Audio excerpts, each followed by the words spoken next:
అసలు కమిషన్ల గురించి వైసీపీ నాయకులు మాట్లాడుతుంటే ఎంత విడ్డూరంగా ఉంది అంటే, కమిషన్లు తీసుకుంటున్నామని చెప్పి అంటున్నారు. నేను ఎక్కడైనా వచ్చి ప్రమాణం చేస్తా, దానికి ప్రాబ్లం కాదు. దేని గురించి కమిషన్ తీసుకున్నాం, ఎంత తీసుకున్నాం, ఎవరి దగ్గర తీసుకున్నాం, ఇది నిరూపించమని చెప్పినా కదా. ఏ డిపార్ట్మెంట్కు ఏదో ఒకటి చెప్పాలి కదా. నువ్వు అది చెప్పాడంట, కమిషన్లు తీసుకున్నారు, చాలా వేగ్గా స్టేట్మెంట్ ఇచ్చేస్తున్నాడు. నేను ప్రతిపక్షంలో ఉన్నప్పుడు కూడా మా మీద చాలా ఆరోపణలు చేసినారు. ఎవరో ముస్లిం మైనారిటీ లీడర్ని కొట్టి డబ్బులు దౌర్జన్యంగా లాక్కున్నామని. వాళ్ళే అధికారంలో ఉన్నారు, వాళ్ళ పార్టీకి సంబంధించిన వ్యక్తే. 2 సంవత్సరాలు అందరూ మొత్తుకున్నారు, కానీ ఒక్క ప్రెస్ మీట్ లేదు, ఒక కేసు లేదు. ఎందుకు? నిజంగా డబ్బులు మేము కోట్ల రూపాయలు దోచుకొని లాక్కున్నామంటే ఒక కేసునా నువ్వు పెట్టాలి కదా, ఎందుకు పెట్టలేకపోయినావు? సో ఇది కేవలం మా మీద బుద్ధ జల్లనానికి మాట్లాడిన మాటలే తప్ప ఈ రోజు కూడా ఏముంది. ఇప్పుడు ఏం మాట్లాడుతున్నారు?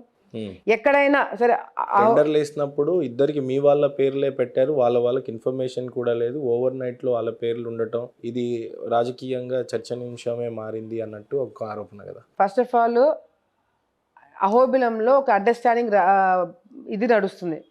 వాళ్ళు మాకు చెప్పకుండా వాళ్ళు చెప్పకుండా కొన్ని అండర్స్టాండింగ్ లోపల వాళ్ళ మతం తరపున ఏందండి, కొబ్బరికాయ షాపులు, కిరాణా షాపులు, దీనిలకి టెండర్లకి వాళ్ళు ప్రెస్ మీట్ పెట్టి మాట్లాడతారా? మరి అది చెప్పడానికి చాలా పెద్దగా అనిపిస్తా ఉంది. అదే మనం దేవుడి దగ్గరికి వెళ్తే కొబ్బరికాయలు కొట్టు పెట్టుకొని ఉంటారు కదా, ఆ షాపులకి, బొమ్మల షాపులకి, కిరాణా షాపులకి, దీనిలకి టెండర్లు పిలుస్తారు. ఎంత ఏమని అక్కడ ఉంటది చెప్పండి? దాని గురించి అందులో కమిషన్స్ అయినా ఏం కమిషన్లు ఉంటాయి?